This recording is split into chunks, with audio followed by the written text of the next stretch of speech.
ታቦት ይዞ የሚዞር አለ። ታቦት ይዞ ይዞራል። የግብጽና የኛ አንድ አይነት ልትለኝ ነው? ተው ይሄን ቃል ደጋግሜዋለሁ። ተው። ምክንያቱም ከላይ የሚመጣውን ቁጣ ስለማትችለው ነው። ለዘርህ እሳት አትዝራ። ታቦት ይዘን የምንዞረው እኛ ብቻ ነን በዓለም ላይ። ሰማው? ታቦት ይዘን የምንዞር እኛ ብቻ ነን። ቲክቶክ ላይ ያላችሁ ወገኖች ይሰማችኋል ብዬ ተስፋ አድርጋለሁ። ምናልባት ፌስቡክ ላይ ያሉት ሊንኩን እንዲያገኙ፣ ምክንያቱም ፌስቡክ ላይ ላይቭ ለመግባት ትንሽ ቴክኒካል የሆኑ ፕሮብለሞች ስላሉ ዝም ብዬ ሊንኩን ላጋራቸው እዛ ላይ እንዲመለከቱት ማለት ነው። እና እንግዲህ ዘበነ እውነቱን አፈረጠው ማለት ነው። ከኢትዮጵያ ኦርቶዶክስ ውጪ በየትኛውም ዓለም ላይ ታቦት ነው ብለው እንጨት ተሸክሞ የሚዞር ማንም እንደሌለ በአንደበቱ መሰከረ። እኛ ስንናገረው ወንጀል ነው። አዮ ይናደዳሉ፣ ይበሳጫሉ፣ ይታመማሉ፣ ጸጉራቸውን ይነጫሉ፣ ጉንጫቸውን ይጸፋሉ።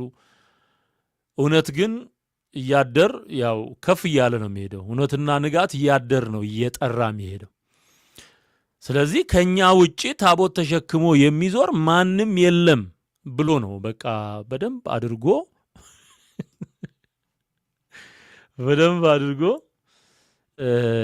ምስክርነት የሰጠው ማለት ነው። ይሄ አስገራሚ ነገር ነው። መቼም በጣም አስገራሚ ነገር ነው። እስቲ ደግመን እንስማው። እስቲ ዘቤን አንዴ ደግመን እንስማው።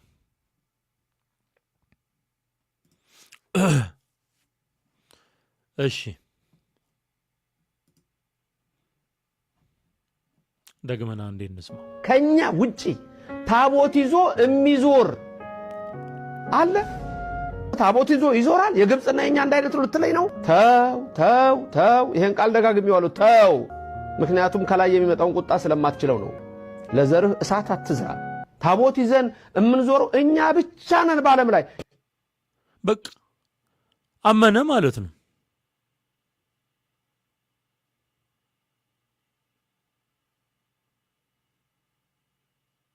አመነ ማለት ነው። ግብጽ እንኳን የግብጽ ኦርቶዶክስ እንኳን ታቦት የላትም። እንደዚህ እንደኛ አይደለም የምታከብረው። ይዞ መዞር የሚባል ነገር የለም። ታቦትም የእንጨት ታቦትም ተሸክመው አይወጡም፣ የላቸውም። አሁን እነ አክሊል ምናምን የሚባሉ እነዚህ ዲያቆናት ነን የሚሉ ሰንበት ተማሪ ወጣቶች መልስ ለመስጠት ሞክረዋል። እኔ ያው ስለ ታቦት ደጋግሜ በደንብ አድርጌ በመጽሐፍ ቅዱስ እውነት ይህንን ያጋንን ትምህርት መሰባብረው በተደጋጋሚ ይህን ሐሳብ ማነሳው እኔ ስለሆንኩኝ መልስ ለመስጠት ሞክረዋል። ምን ብለው ነው መልስ የሰጡት? ሌሎችም አላቸው ብለው የግብፅንም አንስተዋል ማለት ነው። አርሜኒያን አንስተዋል፣ ህንድን አንስተዋል። ኦርቶዶክስ በሚል መጠሪያ ቅጽል መጠሪያ የሚጠሩትን ማለት ነው። አንዳንዴ እንደውም ቪዲዮ ሁሉ አቀናብረው ያወጡታል። ኦኬ። ነገር ግን ወደ ኢትዮጵያ ስትመጣ የተለየ ነው ምልህ። ለዚህ ነው አደገኛ የሆነ የመተት አሰራር ያለበት ሊትራሊ ታቦት በሚባለው በሚሸከሙት እንጨት ላይ እኔም ስሸከም ስለኖርኩኝ እግዚአብሔር ስለገላገለኛውን ከአናቴ ላይ ከልቤም ላይ ስለፈጠፈጠው አሁን እኔ ነፃ ነኝ። ክብር ለእግዚአብሔር ይሁን። እነሱ ግን በዚሁ አይነት ተረት ውስጥ ነው የሚኖሩት። ዘበነ ምን እያለ ነው እንግዲህ? ለሱም መልስ ሰጠውታል። ግብፅም ታቦት አላት ብለው መልስ ሰጡት ማለት ነው። እያስተማረ መልስ ይሰጡት ግብፅ ታቦት አላት ልትለኝ ነው ወይ? የት ሀገር ነው የትኛው አገር ነው እንደኛ እንጨት ተሸክሞ የሚዞረው አለ። የለም ዓለም ላይ እኮ የለም ወንድሜ፣ ዓለም ላይ የለም። እኔ በጣም የሚያስቀኝ ዘበነ እግዚአብሔር ከሰማይ ቁጣ ሊያወርድበት የሚችልበትን ዋና ጉዳይ ትቶ የኢትዮጵያ ኦርቶዶክስን እንጨት ነካችሁ ብሎ ቁጣ ይወርዳል እያለ ያስፈራራል። ዘንዶ ይበላሃል እያለ ያስፈራራል። ወጋው የባህታዊ መንፈስ። ሲጀመር ተሸካሚ ነኝ የሚለውን ለነ መጥቆራ ጭምር ቀርጾ ተሸክሞ ጨርቃ ልብሶ የሚወጣውን እሱ ካልተቀሰፈ ሌላው ህዝብ በምን ኃጢያቱ ነው የሚቀሰፈው? እሳት ለትውልድ አታስቀምጥ ይላል። እስቲ ላሰማችሁ። ለሱ መልስ መስጠት ያስፈልጋል። ተመልከቱ። ከኛ ውጪ ታቦት ይዞ የሚዞር አለ? ታቦት ይዞ ይዞራል? የግብጽና የኛ አንድ አይነት ልትለኝ ነው? ተው ነው የሚለው። አሁን መልስ ሰጥተውታል ማለት ነው። በነገራችን ላይ ብርሃኑ አድማሴ የሚባለውን የማህበረ ቅዱሳን አስተማሪ ምን ሲል ሰማን? የብሉይ ኪዳን ታቦት የለንም ብሎ አስተማረ። ትዝ የሚላችሁ ከሆነ የብሉይ ኪዳን ታቦት የለንም ብሎ አስተማረ እና ያ ቫይራል ወጥቶ ነበረ። እኛም ማቅርበነዋል። የለንም ነው የሚለው። ዘበነ ደግሞ የሚያምነው የብሉይ ኪዳን ታቦት የኛ ነው ብሎ ነው የሚያምነው። ሲጀመር እርስ በርሱ የተምታታ ትምህርት ነው ያላችሁ። ኦርቶዶክስ አንድ አይነት ትምህርት የላትም። ሞቅ ሲለው አንዱ የሆነ መድረክ ላይ ቆሞ የሆነ ነገር ሊያስተምር ይችላል። ከሰማይ ወረደ ነው ሊል ይችላል ብለውማል ከዚህ በፊት እና አንድ አይነት አይደለም። ባስተማረ ቁጥር መልስ የሚሰጡት ሰዎች አሉ። እዛ ኦርቶዶክስ ውስጥ ያሉ የግብጽ ኦርቶዶክስም ታቦት አላት ሲሉት ታቦት አላት ልትለኝ ነው ወይ? ግብጽ የላትም ነው የሱ መከራከሪያ ማለት ነው። እኔም ያልኩት ይሄንን ነው። ግብጽም ታቦት ተሸክማ አትወጣም። እንጨት ተሸክማ አትልም። ዑደት ምናምን ብላ አታሟርትም። የግብጽ ኦርቶዶክስ ለዘመናት የኢትዮጵያን ሕዝብ በድህነት ለማሰቃየትና አባይን እንዳይገድብ ለማድረግ በሃይማኖታዊ ሴራ የመጽሐፍ ጋጋታና የእንጨት ጋጋታ ሰጡን እንጂ እነሱ በጣታቸው ሊነኩት አይፈልጉም። ተንኮለኞች ናቸው። የግብጽ ጳጳሳት ከ1000 ዓመታት በላይ የኢትዮጵያ ኦርቶዶክስን ቱቦ በማድረግ የኢትዮጵያን ሕዝብ ሲያሽከረክሩ ኖረዋል። እስከ 13ኛው መቶ ክፍለ ዘመን ድረስ ኦርቶዶክስ የሚለው እምነት ኢትዮጵያ ውስጥ ከገባ ጊዜ ጀምሮ እስከ 13ኛው መቶ ክፍለ ዘመን ከ1400 ነው 500 ዓመታት በላይ የግብጽ ኦርቶዶክስ ጳጳሳት ሲጫወቱብን ይኖሩት። እነሱ በጣታቸው ሊነኩ የማይፈልጉትን በሰው ትከሻ ላይ ይጭኑታል አለ ጌታ ኢየሱስ። ግብጽ ታቦት የለም፣ ኢትዮጵያ ውስጥ ነው ያለ። ኢትዮጵያ ውስጥም የመጣው በአጋንንት ትምህርት ምክንያት ነው። ምክንያቱም መጀመሪያ ለምሳሌ የመጀመሪያው ጳጳስ ተደርጎ የተሾመው አርሜኒያዊው ሰው አባ ሰላማ ከሳቴ ብርሃን ተብሎ የሚጠራው ሰው ኢትዮጵያዊ አይደለም። በነገራችን ላይ በአክሱም ዘመነ መንግስት የነ ኢዛና ቤተ መንግስት ውስጥ በአማካሪነት ያገለግል የነበረ ከአባቱ ጋር በመርከብ በጀልባ ትራቨርስ ሲያደርጉ እዛ ቀይ ባህር ላይ ተይዞ አብርሃና አጽባህ በሚባሉ ነገስታት ዘመን አማካሪ ሆኖ ሲያገለግል የነበረ ይሄ የተቀረጸ የፊደል የኢትዮጵያ ፊደል የሚባለውን እሱን ራሱ የቀመረ እሱ ነው። ጳጳስ ሆኖም ከአትናቲዮስ ዘንድ ከግብጽ ወደ ኢትዮጵያ ተሹሞ የመጣው እሱ ነው። ሄዶት ማለት ነው። የኢትዮጵያ መንግስት ልኮት፣ የአክሱም መንግስት ልኮት ከዛ ተሹሞ የመጣው እሱ ነው። ከዛን ጊዜ ጀምሮ እስከ 13ኛው መቶ ክፍለ ዘመን ድረስ እስከ ዘርዓ ያዕቆብ መነሳት ድረስ ኢትዮጵያ ውስጥ ታቦት የሚባል ነገር ይዞራል፣ ይወጣል፣ ይገባል የሚባል ተረት ተረትና ያጋንን ስርዓት አልነበረም።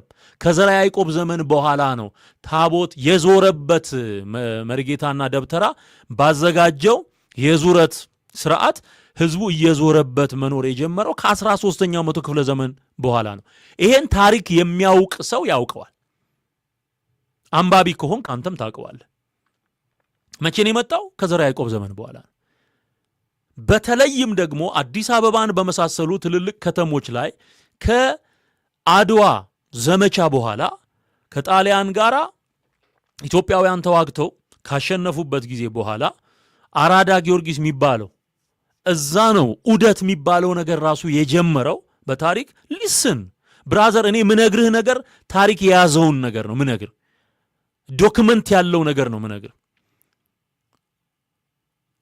በአቦሰጥ የተጀመረ ነገር ግን የአጋንንታዊ አጀንዳ የተፈጸመበት ኃይለኛ የጣዖት አምልኮ የሚፈጸምበት ጉዳይ ነው። ይሄ ታቦት የሚሉት ነገር ለነ መጥቆራ ጭምር የተቀረጸ ነው።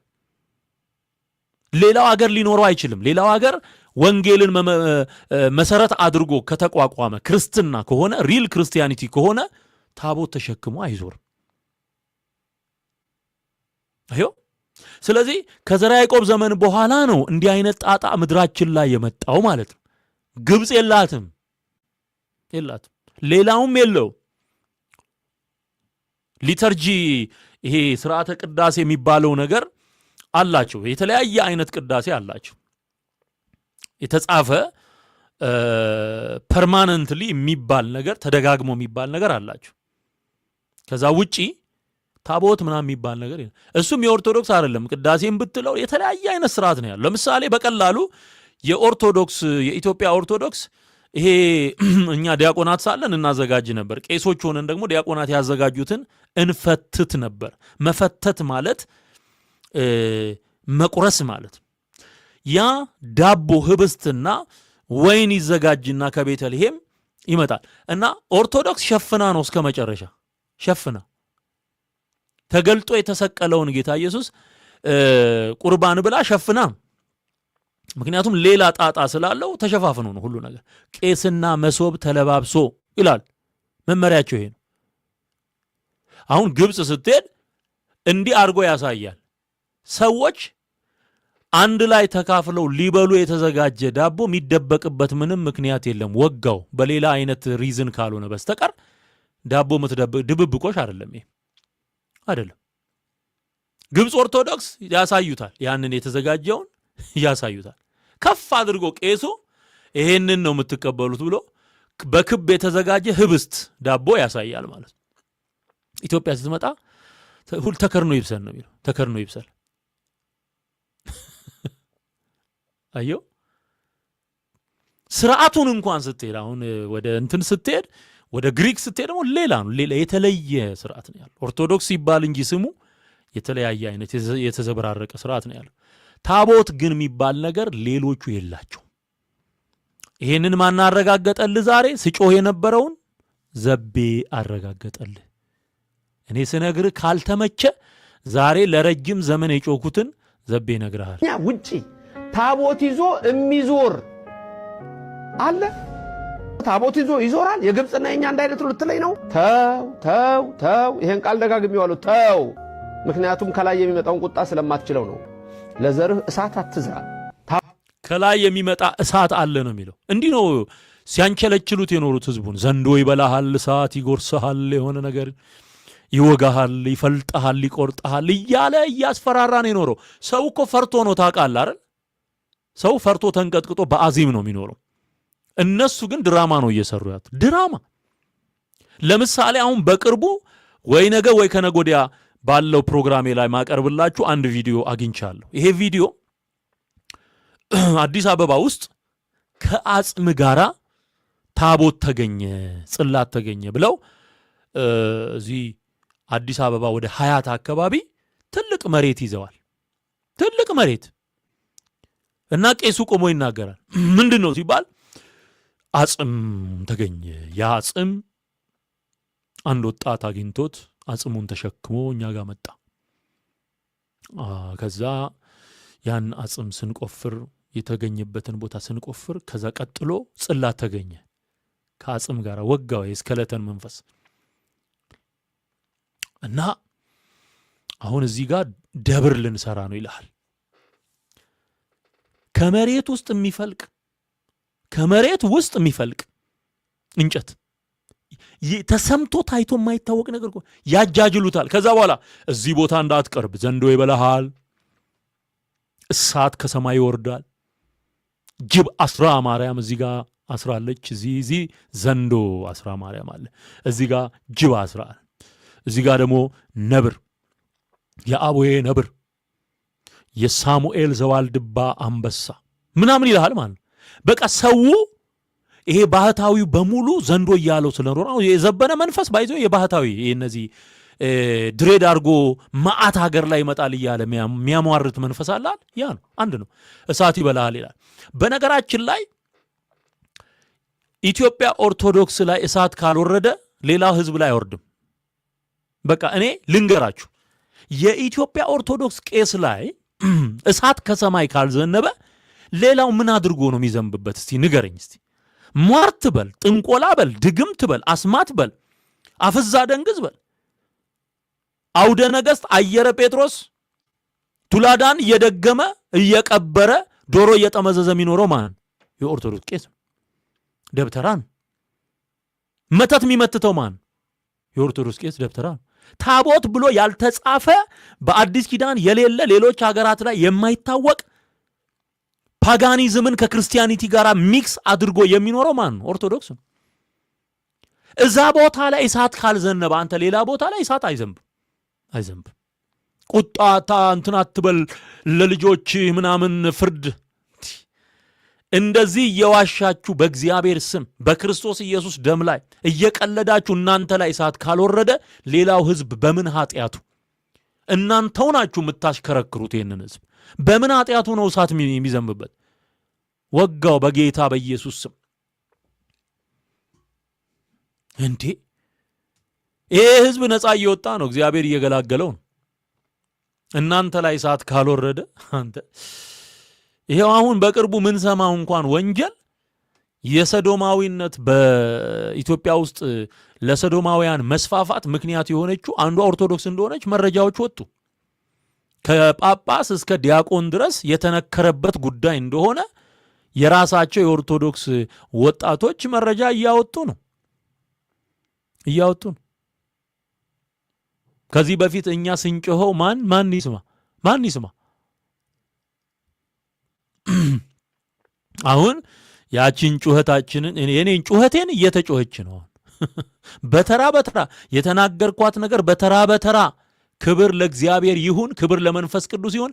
አፉን ከፍቶ እያናገረው ነው። በቃ እያናገረው። እነሱ ላይ እሳት ካልዘነበ ሌላው ህዝብ ላይ እሳት አይወርድ። አይ ፕሮሚስ።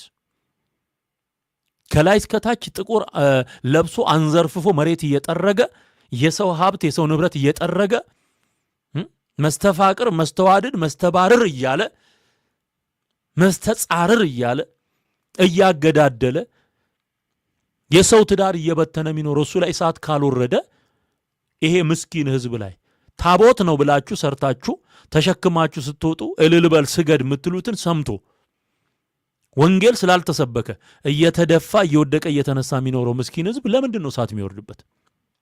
ለምን?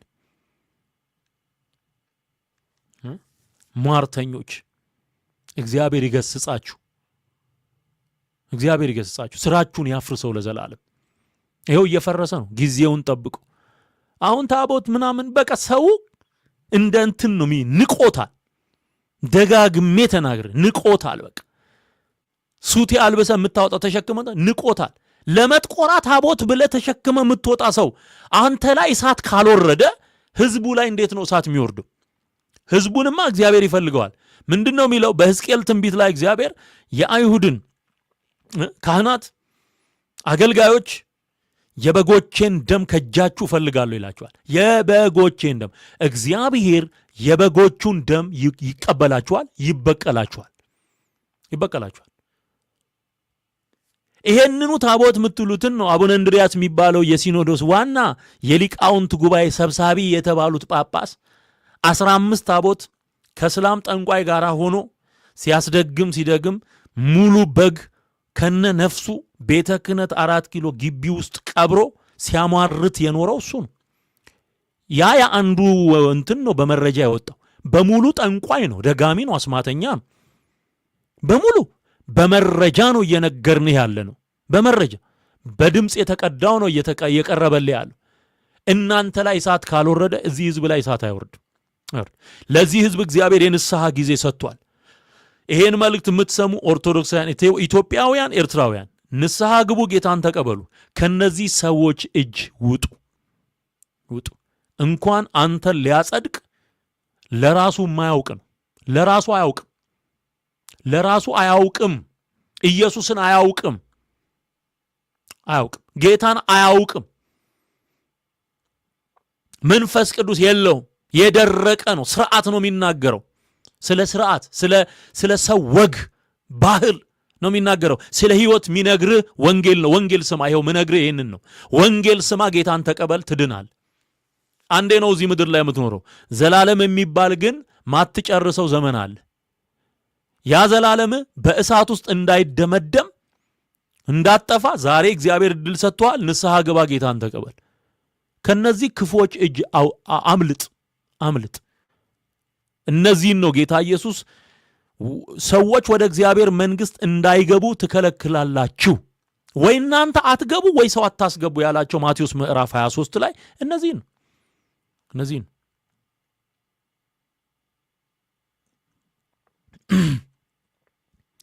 በነ ገብርኤል በነ ሚካኤል በነ አርሴማ በነ አዮማ ስም ያዘጋጀውን በዓልና እሱን ቆጥሮ እግዚአብሔር አንተ ላይ ካልፈረደና የንስሐ ጊዜ ከተሰጠ ይሄ ህዝብ በምን ጥፋቱ ነው እሳት የሚበላው?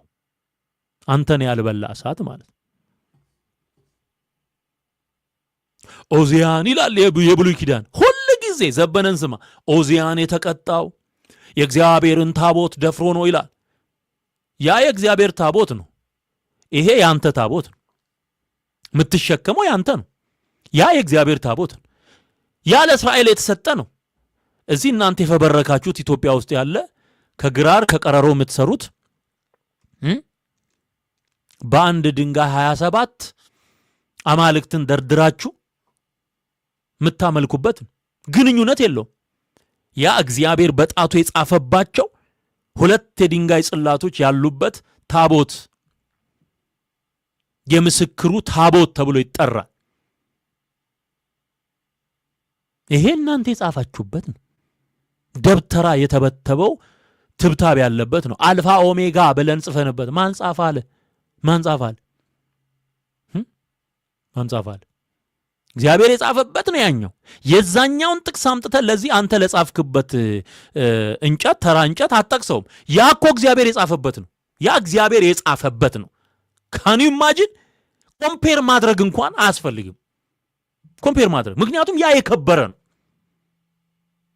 ኦዚያን የተቀሰፈበት ያ የከበረ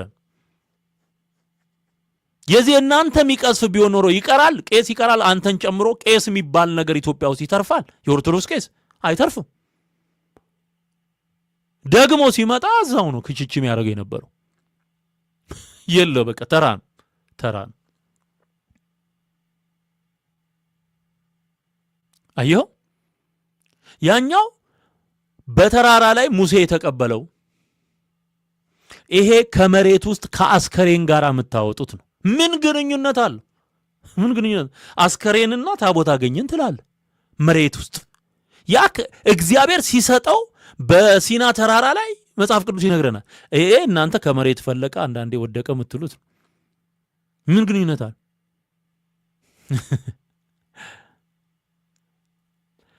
ያኛው ታቦት የእግዚአብሔር ታቦት የቃል ኪዳኑ ታቦት የእግዚአብሔር የምስክሩ ታቦት ተብሎ ይጠራል። እዚህ ጋር እናንተ የገብርኤል የሚካኤል የንትን 182 በላይ ጣዖታትን አዘጋጅታችሁ አንዴ 44 ትላል፣ አንዴ 84 ትላል። ምን አንዳደረገው? ያኛው ወደ ፍልስጤም ተማርኮ ሄደ፣ ድል አድርጎ ተመለሰ፣ ዳጎንን ሰባብሮ። በየመድረኮቻቸው ይሄ ዋጋ ከፍለን የምንናገረውን ወንጌል ልክ ሌላ ነገር እንደተናገርን አድርገው ራሳቸውን አመቻምቸው በሰው ፊት ክብር አግኝተው በእግዚአብሔር ፊት ለመራቆት የወሰኑ ሰዎች፣ ከሰው ገንዘብ ወስደው በእግዚአብሔር ፊት ባዷቸውን መቅረት የፈለጉ ሰዎች የሚናገሩትን ነገር በየጊዜው እንሰማለን። አፈርሰዋለሁ በጌታ በኢየሱስ ስም። በኢየሱስ ወንጌል ድምጥማጡን አጠፋዋል። እውነትን ያመነ ይሰማኛል። እውነትን የሚያውቅ እግዚአብሔርን የሚያውቅ ይሰማናል ነው የሚለው። ይሰማናል።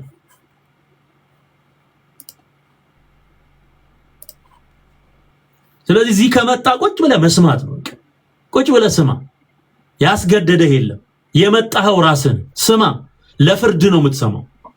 ጴንጤም ሁን ኦርቶዶክስም ሁን ሃይማኖት አያድንም። ኢየሱስ ያድናል። አለቀ። አስመሳይ ጴንጤ ደግሞ ዘመኑ አልቋል፣ ተነቅቶበታል። የተበላበት ቢዝነስ ነው። እዚህም እዚያም ረግጣለሁ የሚል መንፈስ እየተመታ ነው፣ እየወደቀ ነው። ደግሞ እነሱም ራሱ አያምኑም። አሁን እኔን ነው የሚያምኑት። እረፋት። መድረክ አገኘው ብለህ ሁኔታ ተመቻቸ ብለህ ለሽቀላ ይሄ ተራ ለሆነ ትርፍ ምትሰራ ተነክቶባል። አሁን አንተን አይደለም መስማት የሚፈልጉት እውነቱን መነግራቸውን እኔን ነው እየሰሙ ያሉት። አለቅ መንጨርጨር ትችላል። እውነቱ ይሄ የተናገርኩት ነገር በእግዚአብሔር መንፈስ በእግዚአብሔር ቃል መሰረት የተናገርኩት እውነት እየሆነ በራሳቸው አንደበት የተነገረ ነው ያለው። ካንተ የምፈልገው ምንም አይነት ማረጋገጫ የለም። ካንተ የምጠብቀው ምንም አይነት ኮንፈርሜሽን የለም። የእግዚአብሔር ቃል ኦሬዲ ኮንፈርም ያደረገውን እውነት ነው፣ ትሩዙን ነው እየተናገርኩ ያለሁት። ሃሌሉያ! ኢየሱስ ጌታ ነው። በሆድና በአይምሮ መካከል ገደል ትልቅ ርቀት አለ። በሆድና በአንጎልህ መካከል ያለው ልዩነት እወቀው። አንዳንዱ እናቱን ገዳም እየላከ ነው ቸርች የሚመጣው። what's wrong with you? ምንድነው ችግር? እናቱን አመንኩሶ ገዳም እየላከ ጌታን ሳትቀበል ሳትድን ሴትየዋ ገዳም ይልካል። እዚህ ጋር ወንጌል አይሰበክ ይላል። ወጋው። ይሄ እኮ በጣም አደገኛ እኮ አጋንንት ያዘራ። አዮ በጴንጤም በኩል ይሰራል ሰይጣን። በጴንጤም በኩል ሰይጣን ይሰራል። እውነት ሲነገር የሚቃወም ጴንጤ ይሄ ጀርባው መጠናት አለበት። ምንድነው ዓላማው ሚለው መታወቅ አለበት። አረኛ ተስማምተን ነው የኖር ነው። አረ እንትኛ እኮ ችግኝ በመሃላችንም ጸብም ክርክርም የለም። ወገ የባብ መንፈስ ይሄ የባብ መንፈስ አጠገብህ ላለው ዘመድህ አጠገብሽ ላለችው እህትሽ ወንድም የቅርብና የሩቅ ዘመድም ይሁን ጓደኛ ወንጌል ካልመሰከርክ አንተ ነጋዴ እንጂ አማኝ አይደለም። አንተ አመቻማች እንጂ አማኝ አይደለም።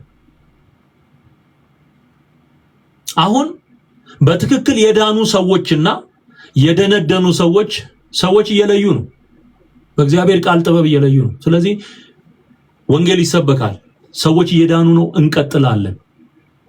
በኢትዮጵያ ምድር ላይ ያለ የጣዖት አምልኮ በሙሉ ጊዜው ሲደርስ ይጠረጋል። እስከዛ ወንጌል ይሰበካል። እነሱ ተሐድሶ የሚያደርጉ ከሆነ ያድርጉ። ኦርቶዶክሶች ሲኖዶሱ ስራ የሚሰራ ከሆነ ይስራ። ካልሆነ ግን በመናገረው ወንጌል ውስጥ የሚድኑ ነፍሳትን ወደ ጌታ መንግስት እጠራለሁ። ይሄ የኔ ስራ አለቀ። ይሄ የኔ ስራ የተሰጠኝን ኃላፊነት እወጣለሁ። ምክንያቱም ማን ይናገር የነበረ ማን ያርዳ የቀበረ ነው ጉዳዩ። አንተ የተጠራው ከጫት ቤት ሊሆን ይችላል። ከጫት ቤት ተጠርቶ ስለ ጫት አስከፊነት የሚናገር ፓስተር ሊኖር ይችላል። ከሺሻ ቤት ተጠርቶ ስለ ሺሻ አስከፊነት ሊናገር የሚችል ይኖራል። ከኦርቶዶክስ ከሆነ የተጠራውት ሊያውም ቄስ ሆኜ ከማገለግል እኔ ልናገር የምችልበት አውድና መስመር የታወቀ ነው። I don't need any confirmation from you። በቃ ምንም አይነት ማረጋገጫና ያንተን ፊት አይቼ ማገለግል ሰው አይደለም። የኔ አቋም የተገለጠ ነው። እንኳን አንተን ማንንም አልሰማም። ማንንም መንፈስ ቅዱስን ነው የምሰማው። ጌታዬ ኢየሱስን ነው የምሰማው። ቃሉን ነው የምሰማው። ሃሌሉያ። እውነቱ ይሄ ከጠንቋይ ቤት የተጠሩ ፓስተሮች ሲመሰክሩ ተመልክቻለሁ። በብዛት በመልእክቶቻቸው ላይ የጠንቋይን ቤት አስከፊነት ያጋልጣሉ። ምስክርነታቸውን ሲሰሙ ለምንድን ነው ስለ ጠንቋይ ደጋግመህ የምትናገረው ልትል አትችልም። የነበረበትን ያንን ነው የሚናገር። ጳውሎስ ጋና ሐዋርያው ጳውሎስ የተጠራው ከአክራሪ ይሁዲነት ነው። አዮ ጁዳይዝም ለአባቶች ወግ ከመጠን በላይ እቀና ነበር ይላል። ከገማሊያ እግር ስር ቁጭ ብሎ የተማረ ጥንቅቅ አርጎ ብሉይ ኪዳንን ጠጥቶ የተማረ ሰው ተመልከት። ሲያስተምር የጻፈውንም ጽሑፍ ስትመለከት የጳውሎስ አገልግሎት አይሁድ ላይ እና የብሉይ ኪዳን ስርዓት ላይ ፎከስ ያደረገ ነው። ዋይ የተጠራበት ነው።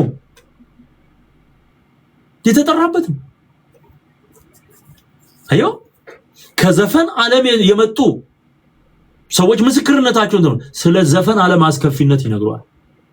ስለዚህ ዩዝ ዩር ማይንድ አንጎልን ተጠቀሙ። እግዚአብሔር በኔ በኩል ሲሰራ እኔ ካሳለፍኩት የህይወት ልምድ ከነበርኩበት ቤት አንፃር ለነዚህ ሰዎች ዲያቆናት እየዳኑ ነው፣ ቄሶች እየዳኑ ነው፣ መነኮሳት እየዳኑ ነው። ለነዚህ ሰዎች ነው ወንጌል መስበከው። መስመር ስቶ አግድም ለሚሄድ ጴንጤ አይደለም። ለሱ ደግሞ እንደ ዮናታን አክሊሉ አይነት በቃ ወደ ንስሐ ሰዎች እንዲመጡ እዛ አማኙ ጋር የሚሰራ ደግሞ አለ። መልካም ወጣት አሁን ምን በጣም የሚገርም ነገር ነው።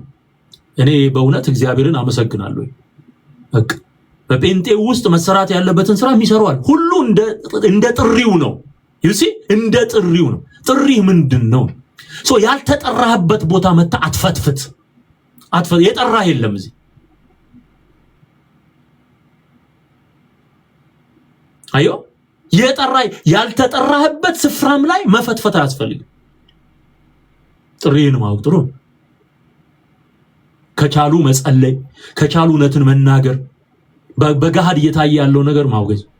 ስለዚህ ዘበነም ጊዜው ሲደርስ ይሄው የኢትዮጵያ ኦርቶዶክስ ብቻ ናት ከዓለም ተለይታ ይሄንን ስርዓት የምታደርገው ብሎ እሱ እንደ ኩራት ሊናገረው ይችላል። ለዘመናት ግን ስናገር የነበረውን እውነት በአፉ በአንደበቱ አጋልጦ ለዚህ ነው ከኢትዮጵያ ምድር ላይ ሌላው ዓለም ላይ የሌለ በአጋንንት በኩል የመጣ በ13ኛው መቶ ክፍለ ዘመን የተጀመረ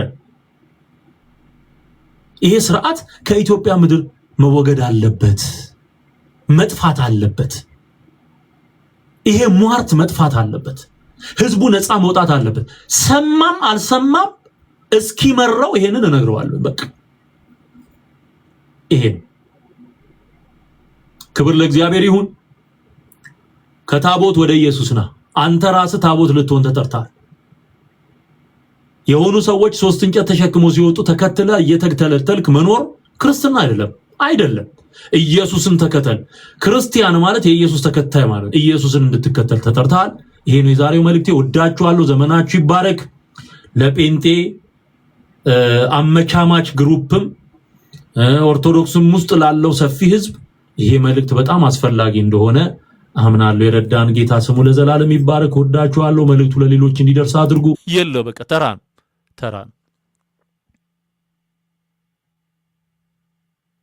አየው።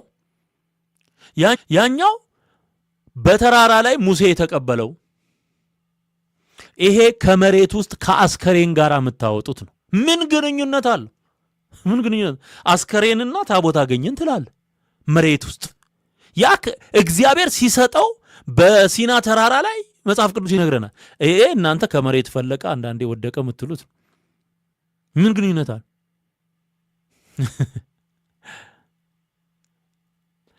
ያኛው ታቦት የእግዚአብሔር ታቦት፣ የቃል ኪዳኑ ታቦት፣ የእግዚአብሔር የምስክሩ ታቦት ተብሎ ይጠራል።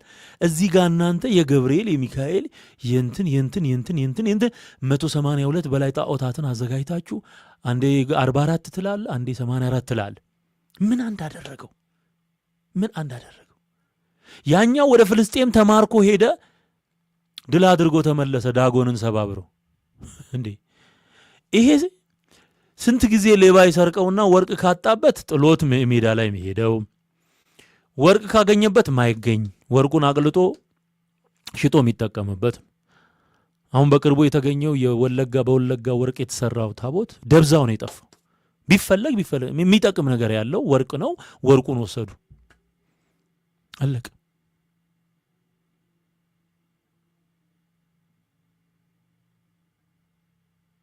አየው። ስለዚህ ያንን የብሉይ ኪዳኑን ኦልድ ቴስተመንት ላይ ያለን አርክ ኦፍ ዘ ኮቨነንት የቃል ኪዳኑን ታቦት ጥቅስና ታሪክ ወስደህ እዚህ ጋር አንተ ላዘጋጀኸው የዘራ ያዕቆብ እንጨት ልትጠቅሰው አትችልም። እውነቱ ይሄ። ስለዚህ ዋናው ማመንህን የፈለግኩት እኔ ያመንከው ከኦርቶዶክስ ውጪ ታቦት ተሸክሞ የሚዞር ማንም የለም ያልካት ናት። እሷ ሳታትዛ ታቦት ይዘን የምንዞረው እኛ ብቻ ነን በዓለም ላይ። በቃ ይሄ ነው። እቺ ቁም ነገር ናት። እቺን ነው የፈለኩት። በቃ በዓለም ላይ ታቦት ብለን ተሸክመን የምንዞረው እኛ ብቻ ነን አለ። እኛ ብቻ ነን።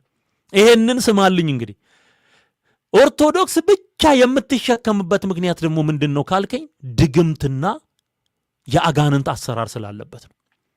ቁልቢ የሚባለው ቦታ ላይ ያለው ታቦት ብለው ይዘውት የሚወጡት ህዝብ አግዝ የተደገመበት በደም ኪዳን የተጋቡበት አደገኛ ቦታ ነው።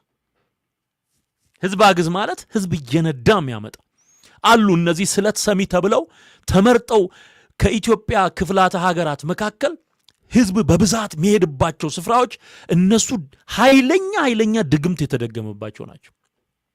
በተለይ ይሄ ገብርኤል ታቦት ብለው ተሸክሞ የሚወጡት አዮ በወጡ ቁጥር ሰው የሚሞትበት ጊዜ አለ። አሁን ባለፈው ጀልባ ሙሉ ህዝብ ክርስቶስ ሰምራ የምትባለውን ጣዖት አመልካለሁ ብሎ ጣናን እየተሻገረ ደብዛው አልተገኘም። ከ80 በላይ ህዝብ አስከሬኑ እንኳን አልተገኘም። ደም ይገበርላቸዋል እነዚህ ጣዖታት። በየጊዜው ገብርኤል እናነግሳለን ብሎ የሚሄደው ህዝብ ወይ መኪና ተገልብጦ ያልቃል ወይ ይነዳል። መኪናው ታውቃለህ ይነዳል። ስንቱ ነው የተፈጀው? ስንቱ ነው ያለቀው?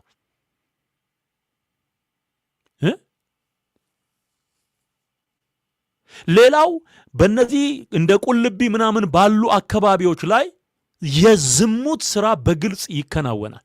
መጠጥና ጭፈራ ቤቶች በዛን ቀን ይከፈታሉ። ክብረ ንጽህናችንን ለገብርኤል ተስለናል የሚሉ ሴቶች ሲዘሙቱ ያድራሉ። ስለት የተሰማ ያለ ቅማልና ቁንጫ አይጥና ድመት እየገነዘ ያመጣል። በዚህ መንፈሱ ይመለካል። አዋሳ ድረስ የሚሄደው ህዝብ እንደዚሁ ነው። ለዝሙትና ለጭፈራ ነው የሚሄደው። ልክ አርጤምስ የምትባለው ጣዖት በሐዋርያት ሥራ ላይ በዝሙት ትገለገል እንደነበረችው ማለት ነው። ይሄ በመጽሐፍ ቅዱስ የምናውቀውን መልአኩ ገብርኤልን የሚወክል አይደለም። ይሄ በገብርኤል ስም የሚሰራ እርኩስ መንፈስ ኢትዮጵያ ላይ እንዴት እንደነገሰ ነው የሚያሳየው። የቃልቻ መንፈስ አለ ውስጡ፣ የዛር መንፈስ አለ፣ የሚያጓሩ ሰዎች አሉ። እኔ ታቦት ሚሉትን ነገር እንዴት እንደምጠላው ቃላት ስላጣው ነው። በምንም አይነት መንገድ ልገልጸው አልቻልኩ። በጣም መጥፎ ነገር ነው ወንድሜ። በጣም ስለዚህ በዝሙት የሚመለኩ ናቸው። ደም ይገበርላቸዋል። የሚሞቱ ሰዎች አሉ። በዕለተ በዓላቸው ቀን ያ ቀን ለእከሌ ተሰጥቷል በሚባል ቀን ሰው ይሞታል፣ ሕፃናት ያልቃሉ። ይሄ ያለ ኢትዮጵያ ውስጥ ፈውስ ይመጣል ብለህ እንዳታስብ። ይሄ መገልበጥ አለበት። ይሄ በሙሉ ከምድራችን መጠረግ ያለበት የጣዖት አምልኮ ነው። በቃ ይሄ ነው የኢትዮጵያን በረከት የበላ አሰራር። ይሄ ነው እኮ ነው። ወንጌል ምናምን የሚሉ ሰዎች አሉ። This is the gospel of Jesus Christ። አሁን እየነገርኩ ያለሁት የክርስቶስ ኢየሱስ ወንጌል ነው። ኢየሱስ ነው የሚያድነው፣ ሌሎች አያድኑም። የእግዚአብሔር የቃል ኪዳን ታቦት የተባለው በሙሴ ዘመን የነበረው ነው። ይሄ እነሱ የመሰረቱትና የጀመሩት በሙሉ የጣዖት አምልኮ ነው እያልኩ ነው። ከዚህ በላይ ወንጌል ምን ልንገር? በእነዚህ አማልክት ስም እንጨት ተቀርጾ መቅደስ ታንጾ ይመለካሉ። የክርስቶስን አዳኝነት ሸፍነዋል። መንግሥተ ሰማያት አስገቢና አስወጪ ናቸው ተብለው ለሕዝብ ተነግሮ ሕዝብ ስቶ ነው የተቀመጠው።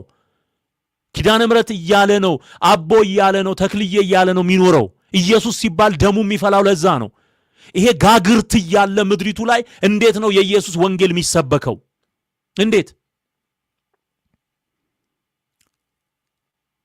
ቅምጥል ጴንጤ አልፈልግም። በርን ዘግተ መቀመጥ ትችላለህ። ማን ጠርቶ መጣህ? እዚህ ማን ጠራ? ወንጌል ስብከት በየመድረኮቻቸው ይሄ ዋጋ ከፍለን የምንናገረውን ወንጌል ልክ ሌላ ነገር እንደተናገርን አድርገው ራሳቸውን አመቻምቸው በሰው ፊት ክብር አግኝተው በእግዚአብሔር ፊት ለመራቆት የወሰኑ ሰዎች፣ ከሰው ገንዘብ ወስደው በእግዚአብሔር ፊት ባዷቸውን መቅረት የፈለጉ ሰዎች የሚናገሩትን ነገር በየጊዜው እንሰማል። አፈርሰዋለሁ በጌታ በኢየሱስ ስም።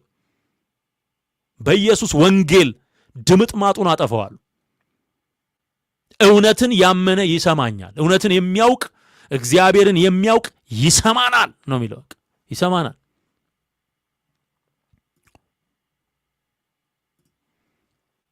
ስለዚህ እዚህ ከመጣ ቁጭ ብለህ መስማት ነው። ቁጭ ብለህ ስማ። ያስገደደህ የለም። የመጣኸው ራስህን ስማ። ለፍርድ ነው የምትሰማው። ጴንጤም ሁን ኦርቶዶክስም ሁን ሃይማኖት አያድንም። ኢየሱስ ያድናል። አለቀ። አስመሳይ ጴንጤ ደግሞ ዘመኑ አልቋል፣ ተነቅቶበታል። የተበላበት ቢዝነስ ነው። እዚህም እዚያም ረግጣለሁ የሚል መንፈስ እየተመታ ነው፣ እየወደቀ ነው። ደግሞ እነሱም ራሱ አያምኑም። አሁን እኔን ነው የሚያምኑት። እረፋት። መድረክ አገኘው ብለህ ሁኔታ ተመቻቸ ብለህ ለሽቀላ ይሄ ተራ ለሆነ ትርፍ ምትሰራ ተነቅቶባል። አሁን አንተን አይደለም መስማት የሚፈልጉት፣ እውነቱን ምነግራቸውን እኔን ነው እየሰሙ ያሉት።